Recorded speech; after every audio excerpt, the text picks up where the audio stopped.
Pagbati sa ating mga viewers. Senior citizens simula na mamaya. Sigurado na ito para sa mga maswerteng aabot sa matandang edad na 80, 85, 90 at 95 years old. Narito ang interview kay National Commission of Senior Citizens Officer in Charge Dr. Mary Jean Lorich. Dito kanyang ipinaliwanag ang tungkol sa Expanded Centenarian Act. Mamaya, magkakaroon na ng payout para sa bonggang 10,000 pisong seniors cash gift. Alamin kung sino at paano makapag-apply para sa mga susunod na buwan. Ayan, balik po tayo sa inyo. Yes, maraming salamat. I hope that the audio is already corrected. Yes. You're coming in Loud loud and and clear. clear na po. Alright, go ahead po. Yeah, balikan ko po, no? Tomorrow is a ceremonial inauguration natin sa batas na ito po ay nalagdaan noong February 26 ng 2024. Kaya ito ay pasisimula pa lang po para doon sa pagbibigay ng cash gift na 10,000 sa ating mga nakakatandang umabot po ng 80, 85, 90 at 95 simula ng March 17, 2024. So yan po yung ating cut-off, no? March 17, 2024. Subalit, para lang po sa kaalaman din ng lahat, yung ating pong pondo na naibigay at nailagak sa Komisyon for Senior Citizens or NCSC ay para po sa ating mga beneficiaries mula January 1, 2025 hanggang December 31, 2025. So ano po ang mangyayari doon sa March 17 of 2024 Yun nga hanggang po. December 31? Sila ay considered na waitlisted, ngunit kami ay nakikisuyo sa kanila mag-apply na para heto ay mailagak natin ang ating kahilingan sa DBM na bigyan ng pondo at ito ay maibigay din sa kanila. Madam Commissioner, batay po sa inyong datos, gaano karaming mga senior ang inaasang makakatanggap ng cash benefit? For the year of 2025 Yes, alone, ma'am. Yes, ma'am. we have around 275,000. Okay. Kasama po ang Marami. centenarians, no? Yung ating 100 years old. Mhm. Pero para sa ating unang pag-payout simula bukas Opo. hanggang March 15 ay nasa 7,000 plus po yung ating yan. And then, we will have the second payout habang tuloy-tuloy yung application nila na napuproseso, na na-validate, na-verify, na-confirm, ay tuloy-tuloy po yan hanggang katapusan ng taon na ito. Meron lang din po kasi aside from requirements na mahalaga po na sila ay magbo-birthday muna bago natin ibigay. So, kunyari, Ano po ba? birthday po nila ay February 28. Okay. Sa bibigyan ngayong February 26. Doon po siya mabibigyan sa pangalawang payout after March 15. Ibig po Ayun. Per batch, no, ma'am? ay batch po Months siya by months, yan. na kailangang iproseso. Oo, para mas maayos ang sistema. So, speaking of sistema, ma'am, paano ba magiging sistema sa pamamahagi nitong nabanggit na cash benefit na 10,000 pesos? At saan po sila, Dr. Mary Jean, pupunta? Na sa lahat, may application form. Pwede i-download sa ating website sa www.ncsc.gov.ph. May application form. Okay naman, pwede silang dumiretso at dumulog sa kanilang mga OSCA o yung Office of Senior Citizens Affairs kung Mga saan LGUs. nagbibilong o sa LGU o kaya sa Social Welfare Development Offices kung saan din sila nakatira or kasama.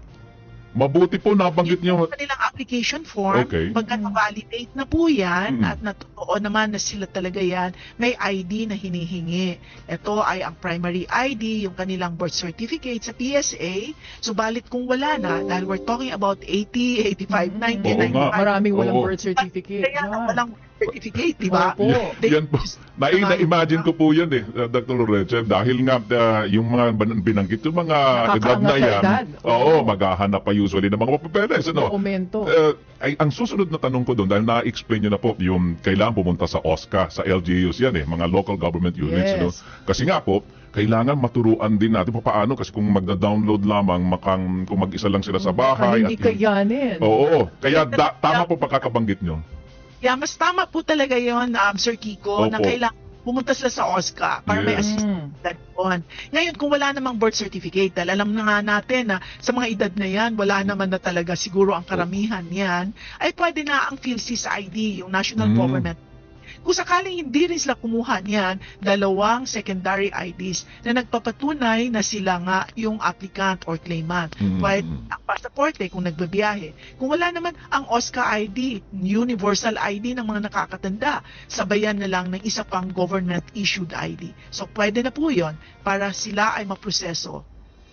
Madam Commissioner, paano kung yung pong mga seniors ay hindi na kayang pumunta sa mga LGUs, mga OSCA offices? Physically, no? Meron bang sistema na pwede pa niyong idagdag nang sa gayon ay talagang matulungan po natin, Go ahead, Madam Commissioner. Salamat again, Sir Kiko. Napakaganda ng tanong ninyo. Salamat Kasi po. ni-expect naman po natin na sa mga edad na yan ay medyo may kahinaan. Oo Lalo nga na po. naman. So para hindi sila mapahirapan, pwede silang magbigay ng authorization. Ang special power of attorney nila sa kanilang kinikilalang pwedeng magproseso, pwede ding mag-claim kung heto ang gusto nilang mag-claim nung kanilang benepisyo para maibigay sa kanila. Pero even if bedridden sila or nasa Oo. bahay at hindi pwedeng lumabas, basta meron silang special power of attorney for the authorization sa pagproseso at pag-submit ng mga dokumento, pwede nating ihatid sa kanilang bahay ng ating mga tao ang kanilang benepisyo pagka ito ay na-approve na. Pwede I see. ko po bang idagdag ito, Ate Precious? Yes, Kuya Kiko. Alam mo, nakaka-relate talaga po tayo sa seniors. Pwede bang sa mga nailatag nyo na ng mga sistema, aside from the special power of attorney na nandyan, ibinigay nung senior na dahil merong karamdaman, hindi makakapunta sa OSCA, May sakit. pwede nyo ba din po bang gamitin yung mobile phone na kung pinadala doon at mag-video? Ipakita sino nga talaga yon to validate. Alam nyo naman po kasi ngayong panahon na ito, Lahat madaling digital na. magpadala ng kahit anong papeles. Ano po? Ano sa palagay nyo, Madam Commissioner? Isa sa atin talagang hinihingi ay proof of life. Oh yes, And di po ba? o ay ID na kakailanganin na magpipicture po siya sa isang A4, no? May photo yan. Madali lang naman yan ipicturean, ipiprint natin yon, di ba? So ipiprint na yon. Kasama po sa attachment talaga ang proof of life natin. Pero kung sasabihin natin na via Zoom, via or yung pagtawag natin sa kanila, minsan po meron din namang mga hindi din totoo, di po ba? Nako. And vision ng audit, halaga po ang Wag naman document. sana, Oo nga. no? O, di ba? Lahat na napaghihinalaan Opo. pagka talagang mangi-scam. Anyway, it's just an idea. Okay. Opo. Ate Precious, May isang pahabol pa po ako, Opo. So ma'am, itong ating magiging payout, hindi lamang po para sa ating mga marginalized sector o yung mga, alam niyo na po, medyo nandun tayo sa laylayan. Pangkalahatan po ito, ma'am, no? Pati yung nasa middle class at upper middle class, magkiklaim po at basta ipresenta lang po ang kanilang mga dokumento. Tama po ba, ma'am? Tama yan, Ma'am Precious. Hindi lang po ito para sa indigent natin. Ito po ay benepisyo sa lahat ng Pilipino na umabot ng 80, 85, 90, and 95 mula March 17, 2024. Kahit po yung mga kababayan natin na naninirahan sa ibang bansa, subalit sila ay Filipino pa din, pwede pa rin po nila itong i-apply. Yun. Malinaw, ano po? Magandang Teka, pagkasabi ni ma'am. Thank you po. Oo, maganda pong mga nalilinaw po niyo yung mga tanong na gano'n sapagkat naalala ko nung pong mga nakaraang 2 linggo, dito po sa Radyo Publiko Servicio, may mga pumasok pong text doon sa mga number na nabanggit ko. Ang tinanong po nila, Madam Dr. Loreche, ay yung tungkol po doon sa talaga ba, meron bang nababanggit na bonus para sa mga seniors? Aside from this payout na magiging inyong ipatutupad ng inyong tanggapan na? Wala po tayong ganyan. Meron Yan. Okay. expanded centenarian cash gift at yung centenarian cash gift, yan po ang ipapatupad natin at wala pong ibang mga misinformation. Marami pong kumakalat yan, Sir Oo Kiko. nga po, naalala kong ganyan nga. Nung 1,000, may 4,000. Hindi po yun totoo, kaya kami ay nananawagan sa inyong mga tagapagsubaybay. Huwag po tayong padalos-dalos, huwag po tayong magpapaniwala. Mahalaga po, humingi tayo ng tamang impormasyon sa tamang mga ahensya or mga providers natin ng information.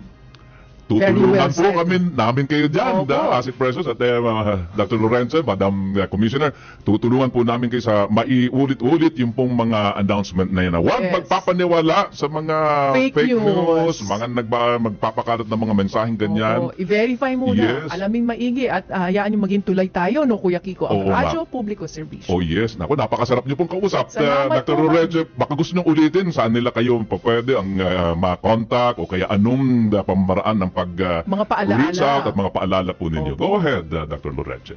Maraming salamat, Sir Kiko and Ma'am Precious, para po sa ating mga nakakatandang nanonood o kaya nagsusubaybay sa programang ito. Alam niyo po, ang benepisyo na to ay para po sa inyo. Sundin niyo lang po kung ano yung mga announcements at saka mga advokasya na aming inilalabas katuwang ang media partners natin para hindi po kayo maloko. Pangalawa po, sa araw na bukas po, kami po ay nagagalak at gusto naming subaybayan ninyo yung ating inaugural payout sa buong Pilipinas. Meron po tayong 16 na selected sites all over the country aside dun sa gaganapin sa Malacanang. Kasi may kasama po itong caravan of services. Naniniwala po kami na hindi lang pera ang dapat ibigay, kundi lahat ng programa na meron ng gobyerno para po makatulong sa ating mga nakakatanda. With that, Very well said. clap, Thank you clap, po. claps! Hey! Maraming salamat po sa inyo, Commissioner. Thank you. Muli, ito ang Senyor Balita naghahatid sa inyo ng makabuluhang balita at totoong impormasyon.